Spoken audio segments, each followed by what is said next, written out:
bien, sinon si vous ne m'entendez pas, vous ne saurez que la moitié de la vérité. Très bien, donc Taureau, année 2022, j'allais dire 2021, mais c'est 2022 pour vous. Je pourrais faire 2023, notez bien, mais voilà. Donc vous avez vu la vidéo d'introduction, c'est très bien, vous avez regardé attentivement la vidéo d'introduction, et je vous dis maintenant que j'ai oublié un détail dans la vidéo d'introduction, et donc je vais le dire maintenant pour vous. Oui, c'est chouette, vous avez regardé la vidéo d'introduction pour me voir, après tout c'est pour me voir et m'entendre parler surtout. Hein. Donc voilà, ce que je n'avais pas dit, c'était simplement de quoi je vais vous parler pour cet horoscope.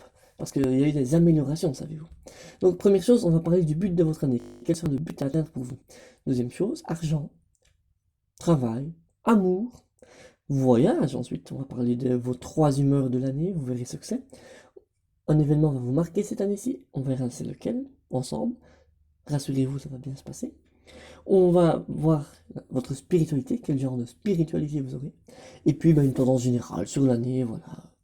Ça peut être positif ou négatif ou accusatif, tout ce qu'on veut, datif, tout ce qu'on veut. Voilà, on commence tout de suite, hein, on va pas perdre de temps. Hein, parce que sinon, moi, vous allez avoir une vidéo trop longue. Donc, taureau. But de l'année. But de l'année, voici votre but cette année-ci. Attendez, je la retourne, la voici. Voilà, on ne bouge pas trop, vous avez le temps de voir, c'est Kamehameha, ça c'est Dragon Ball. Alors, vengeur, je me paume. Votre but c'est de vous venger cette année-ci. C'est de vous venger. Venger comme un soldat, pas venger comme un asticot, hein, venger comme un soldat. L'asticot, il vous rentre dedans quand vous êtes vivant, le soldat, il vous tue avant de vous rentrer dedans. Donc vous allez vouloir vous venger comme un soldat, voilà, c'est vengeur, je me paume. Bon, je me paume, vous pourriez vous perdre, en effet. Vous paumer, comme on dit. Mais vous allez vouloir vous venger. Ça, c'est déjà positif, de savoir que vous voulez vous venger. Tout le monde ne veut pas toujours se venger, hein. Ça c'est rare. Donc vous voulez vous venger. On va voir à quel mois vous allez atteindre ce but. C'est le but de votre année, vous venger. Vous venger de quoi? Ça, je ne sais pas, je peux tirer une carte pour vous voir. Voilà. Vous voulez vous venger d'une dame, voilà, d'une dame. D'une dame trèfle qui ne montrait pas trop sa chevelure, vous voyez, un peu grosse, voilà. Vous allez vouloir vous venger d'une fille qui ressemble à ça. Je ne sais pas ce qu'elle vous a fait, je ne vais pas rentrer dans les détails de votre vie, mais vous allez vouloir vous venger de cette dame-là cette année-ci. C'est votre but. Et maintenant, quand est-ce que vous allez atteindre ce but? C'est à ce moment-là. 5e mois de l'année, au mois de mai. Au mois de mai, vous allez avoir votre vengeance. Vous allez pouvoir vous venger. De quelle manière? Quelle manière? Allez, on va voir quelle manière. Je suis curieux de voir. Donc, au mois de mai, vous allez vous venger de cette dame un peu grosse qui a des cheveux cachés derrière un voile. Attention. Voilà. Carreau. Mais de quelle manière? Carreau. Carreau, c'est quoi? C'est hyper pointu. Donc, vous allez lui fendre les veines avec du verre cassé. Vous allez lui faire mal. Oh, ça va faire mal, ça. Une belle petite vengeance. Hein. Pourquoi j'y fonde? Parce que la carte ici, si vous regardez, vous voyez les fondus, on voit pas? Là, on voit, il y a un petit...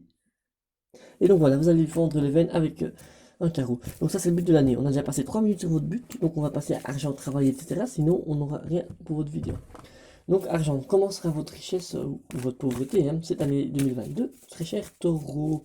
Voici... Hop, hop, hop, voilà. Vous serez riche. Vous serez riche comme un roi. Alors, riche comme un roi, ça veut dire beaucoup de choses, riche comme un roi. Ça dépend du roi de quel pays. Ça dépend du roi de quel pays. Il y a des rois plus pauvres que d'autres. Oui, c'est... Voilà. On voit, je regarde son visage, il est un peu inquiet quand même, vous voyez? Il sera inquiet. Une richesse d'inquiétude, riche d'inquiétude. On voit qu'il a une petite harpe là pour jouer de la musique. Oui, bah, quand on a de l'argent, on achète un peu tout ce qu'on veut. Vous ne réfléchissez pas toujours à ce que vous achetez. Donc, vous voyez une harpe, vous dites, oh tiens, c'est joli une harpe. Hop, vous achetez. Là, on voit qu'il a une fourchette sans dents. Donc voilà, vous allez vraiment en fait avoir beaucoup de richesses, mais vous allez dépenser votre argent pour tout et n'importe quoi. Vous allez acheter une harpe, une fourchette sans dents, vous allez... euh, la carte ne dit pas grand-chose, vous habillez bizarrement. Vous allez être riche, mais riche, puisque roi, qui dit roi dit résus négatif. Résus négatif, les rois ont tous le résus négatif dans leur sang. C'est quelque chose, c'est la ligne qui veut ça. Un roi qui n'a pas résus négatif ne peut pas être roi. Et donc ce résus négatif, vous-même d'ailleurs, vous qui m'écoutez, vous êtes avec un résus négatif dans votre type sanguin. Et c'est ça qui fait de vous un roi ou une reine. Et pourquoi je dis ça? Pourquoi je dis ça en fait? Oui, c'est ça le plus important, c'est pourquoi je le dis. Si je dis ça pour rien dire, ça sert à rien. Donc R comme roi et R comme résus négatif, je disais. Pourquoi? Parce que vous allez en fait être riche, mais vous allez diminuer, donc négatif, résidu, résus, négatif, diminuer votre richesse. Pourquoi? Parce que vous allez dépenser tout et n'importe comment votre argent. Voilà. C'est comme ça, c'est pas autrement, je n'y peux rien, c'est vous qui décidez. Donc, au pire, faites un peu attention à votre argent, mais voilà, hein. Je vais bouger un peu moins parce que l'image, elle est toute floue comme ça, vous voyez. Bon, argent, c'est fait, on va parler travail. Quel travail? Quel sera votre travail? Est-ce que vous allez aimer votre travail? Quel genre de travail? On va voir ça tout de suite.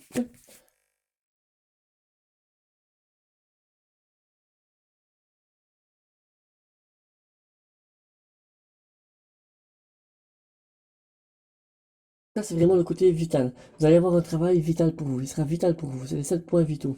C'est quoi les 7 points vitaux? Ben, c'est les 2 yeux, le nez, une bouche, 2 oreilles, tête, épaules, genoux et pieds. Ça fait 7. Vous comptez. Oui, c'est bien. Donc tête, épaules, genoux, pieds. C'est là que ça vient, hein. On croit que c'est une chanson pour enfants. Non, non, non, non, non. C'est apprendre les points vitaux. Et c'est pour ça qu'on fait tête, épaules et genoux, pieds, genoux, pieds.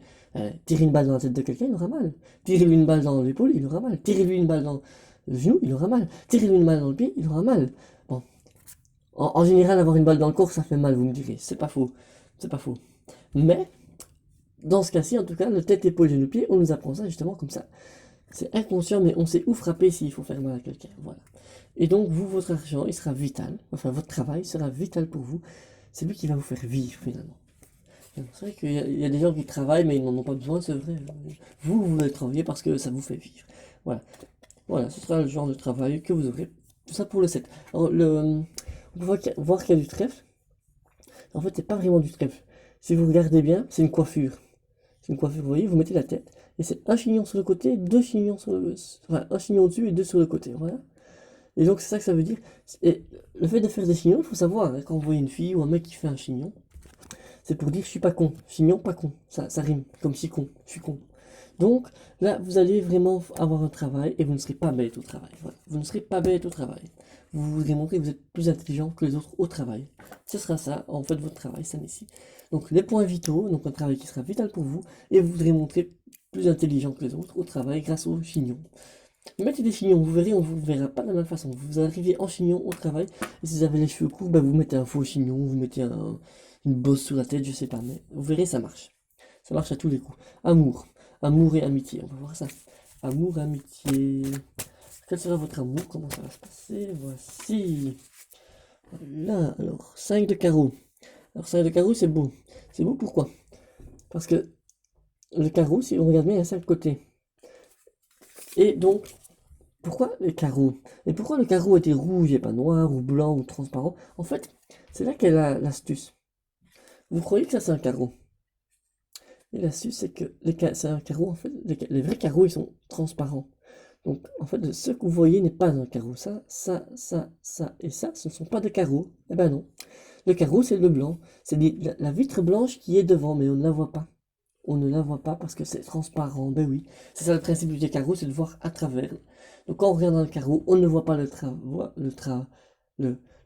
pas le travaux.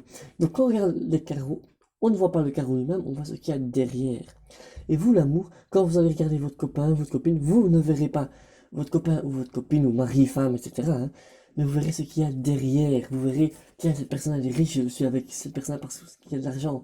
Ou vous verrez, non pas, vous voyez, vous ne arrêterez pas à l'aspect physique, vous verrez ce qu'il y a derrière. Donc vous verrez votre copain, votre copine, de manière spirituelle, on va dire. Vous verrez les qualités que cette personne-là a en elle-même, et pas pour son physique. Le physique est une vitre pour vous, et vous voyez à travers la vitre. Vous verrez à travers votre compagnon ou votre compagne, oui. Peut-être que ça veut dire que votre compagnon ou votre compagne va très fortement maigrir, c'est possible. En tout cas, vous verrez à travers vous. Vous ne vous arrêterez vraiment pas au physique. Pour vous, le physique, cette année-ci, c'est pas important. Oui, c'est vraiment pas important pour vous, le physique. En amour, tout ce que vous voulez, tout ce que vous voudrez, pardon, je fourche, c'est voir ce qu'il y a à travers cette personne-là, derrière le carreau. Donc ça, c'est pour votre amour, c'est un bel amour, ça, franchement, c'est un amour non physique, ça c'est bien. Voyage, on parle voyage. Où allez-vous voyager cette année-ci? Je vais lancer le fameux dé avec toutes les couleurs, et on va voir. Bleu. Eh ben, on va aller dans le bleu. Et là, il y a 4 questions, et j'ai un dé de 1 à 6. 5 et 6, ça veut dire que vous n'irez pas en voyage. 1. Ah ben voilà. 1. Attention, quel genre de voyage? La fête des baigneurs de Cagnes-sur-Mer permet de revivre la belle époque comme si vous étiez. Vrai ou faux? Alors la belle époque, c'est quoi? Ben, c'est vous qui décidez. C'est quoi la belle époque pour vous? Eh ben voilà, vous allez pouvoir la revivre. Vrai ou faux? Faux. Ah ben non. Donc cette fête se tient à Mers-les-Bains.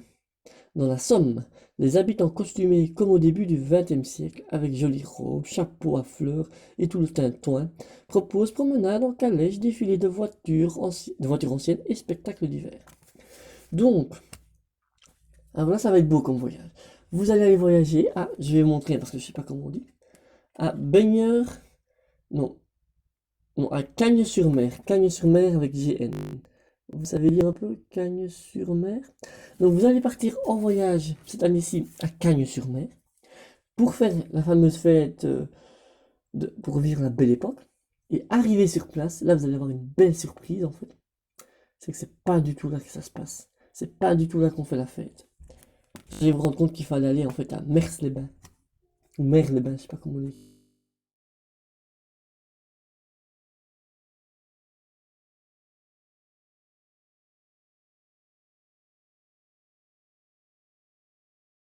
C'est comme ça, moi je peux pas faire, je peux rien faire pour vous, hein, c'est pas moi qui décide. Renseignez-vous plus avant de partir en voyage, voilà. Donc parlons maintenant de vos trois humeurs.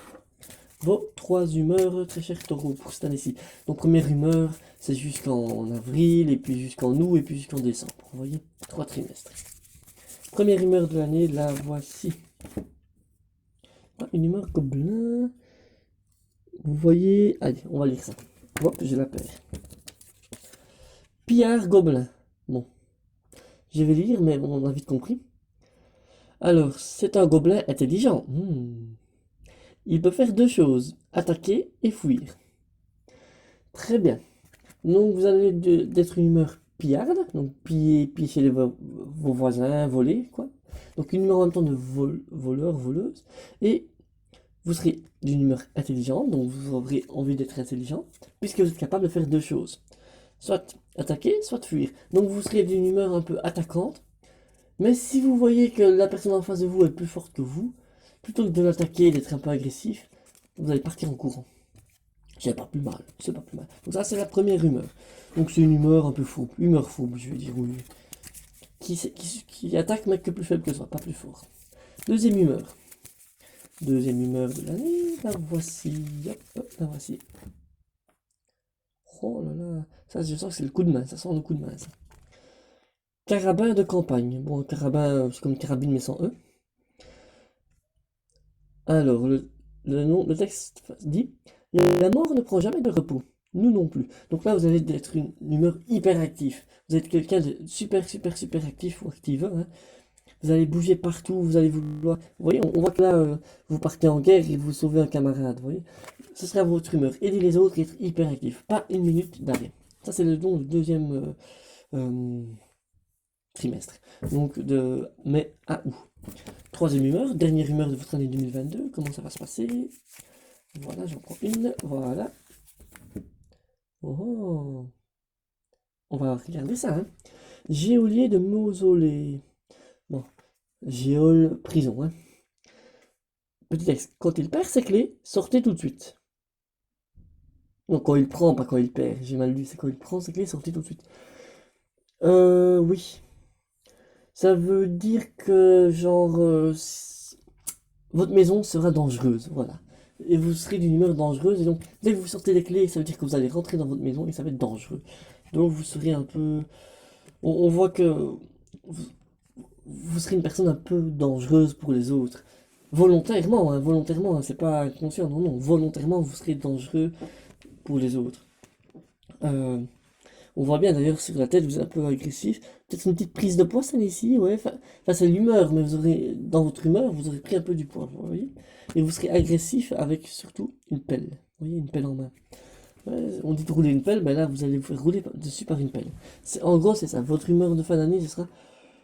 Les autres devront faire attention à vous, pour pas vous ennuyer. Voilà. C'est pas méchant, hein, ça veut juste dire que vous savez ce que vous voulez et vous ne vous laisserez pas marcher sur les pieds. Donc, on a vos trois humeurs. Maintenant, l'événement marquant. Qu'est-ce qui va marquer votre année? Attention, ceci. Voilà, vous voyez l'image, c'est très bien, je vais la lire. Enjôleur Vedalken. Vedalken, ouais, ça, c'est comme ça. Ce petit texte dit, leur dénégation va loin dans votre avenir.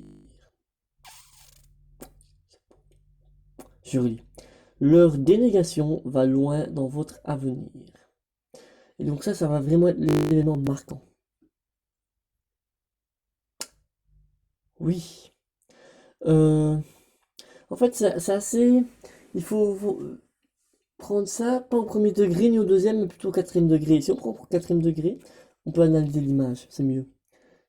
Moi, je dis toujours, quand la personne en face de vous ne vous parle pas, ou ne parle pas de mots très compréhensifs, cible, eh ben le mieux c'est de le prendre au quatrième degré. Le quatrième degré, c'est quoi? C'est observer avec l'œil du lynx en ayant le cerveau du guépard. Voilà. Ça, c'est un petit truc, hein. Ça, c'est un truc, moi, je vous le conseille dans toute situation. Œil de lynx, cerveau du guépard, ça marche toujours. Et donc là, cet événement-là, on voit, moi, c'est vraiment, là, c'est du Matrix, hein. Vous voyez? C'est, vous allez vous transformer en énergie. Donc, quelque part, vous allez arriver à créer une certaine énergie. Par exemple, un paix enflammé est une énergie. C'est un exemple parmi d'autres. Mais donc, cet événement-là va vraiment vous marquer. Et quand va-t-il se passer, cet événement-là? On regarde ça tout de suite. Cet événement important, un peu surnaturel. Donc ça peut être voir un ovni dans le ciel, vous voyez, c'est un peu ce genre de...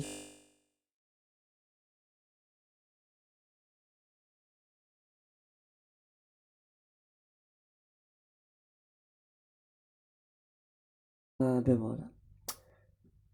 Ça va se passer. J'ai trouvé! Félicitations! Ça veut dire la dame de cœur qui tient une fleur en main? Le fait qu'une fille tienne une fleur en main, c'est symbole de naissance. Enfin, symbole de fécondation. Et donc l'événement important, je vous disais, des lueurs, des choses un peu bizarres, on ne sait pas trop. En fait, ça, cette lueur-là, c'est l'intérieur de votre matrice ou de la matrice. Enfin, c'est l'intérieur du ventre de vous ou de votre compagne, vous voyez? Il va y avoir un bébé. Il y a un bébé ici. Ça, c'est un bébé. La dame là, ça représente vraiment un bébé, beaucoup d'amour. Ça sent tomber enceinte. Ou faire tomber enceinte votre compagne. Et si vous n'en avez pas, eh ben, enfin, et à quel mois ça va se passer? Si jamais vous n'en avez pas, ou même si vous en avez, ça va se passer à ce mois-ci. En septembre, et ben voilà, en septembre, vous allez tomber enceinte, vous allez faire tomber votre compagne enceinte, et si vous n'en avez pas, peut-être que vous aurez un coup d'un soir et elle va tomber enceinte. Ou que vous ferez, enfin, ou vous tomberez enceinte le jour où vous serez juste amusé une fois et pouf, enceinte. Voilà. Ça, c'est ce qui va se passer ici en septembre pour vous, c'est magnifique, une naissance. Enfin, une fécondation, je veux dire, la naissance, ce sera pour plus tard, évidemment. Donc voilà, ça c'est l'événement de l'année. Je vais bien croire que ça va vous marquer, hein. Un enfant, vous allez l'apprendre en septembre, vous allez tomber enceinte ou faire tomber enceinte l'autre en septembre, c'est super. Ça, c'est l'événement marquant. Spiritualité, oh mon dieu, 18 minutes, je vais trop lentement. Hop, spiritualité, on va y aller vite, hein. Je sens que ce sera pas une année spirituelle pour vous. Voilà, hop, on prend ça. Cavalier, cavalier, cavaliero. Vous voyez, spiritualité, vous allez, c'est un cheval. Vous allez monter sur vos grands chevaux et vous allez prier la déesse Epona, qui est la déesse du cheval. Voilà. Ce sera votre spiritualité. Ben oui, oui, oui. Je n'en dis pas plus. Je vous montre l'image, mais ça se passe de mots. Tout est dit. Tout est dit pourquoi? Parce qu'en fait, j'ai plus beaucoup de temps. Mon temps est précieux, il faut le savoir, hein. Et la tendance générale, on va prendre Dani Larry, on connaît. C'est pour vous, hein. Moi, personnellement, j'ai pas besoin de ça. Mais pour vous, je préfère. Voilà.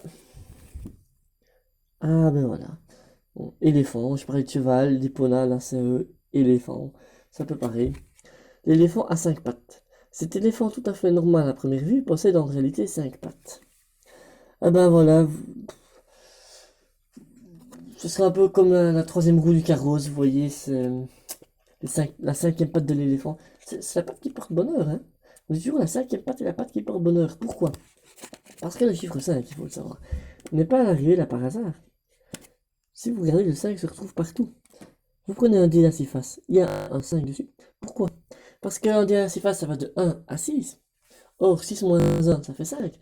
C'est magnifique. 5. Vous prenez votre main, vous comptez à 5 doigts. 5. Vous prenez les lumières, vous regardez. Les lumières, en fait, contiennent 5 couleurs différentes. Le blanc, le rouge, le vert, le jaune et le bleu. Et tout le reste, c'est... Enfin voilà, 5. Chiffre magique. Donc là, cette année-ci va être résumée, en quelque sorte, sur le fait que ce sera une année magique. Ben oui. Pourquoi magique? Parce que c'est la cinquième patte de l'éléphant. La cinquième patte de l'éléphant porte bonheur. Vous regardez, tout ce qui a 5 pattes porte bonheur. La cinquième patte est toujours ce qui porte bonheur. Voilà. Et bien merci, 20 minutes, c'est le plus long horoscope Je dis au revoir et c'est fini.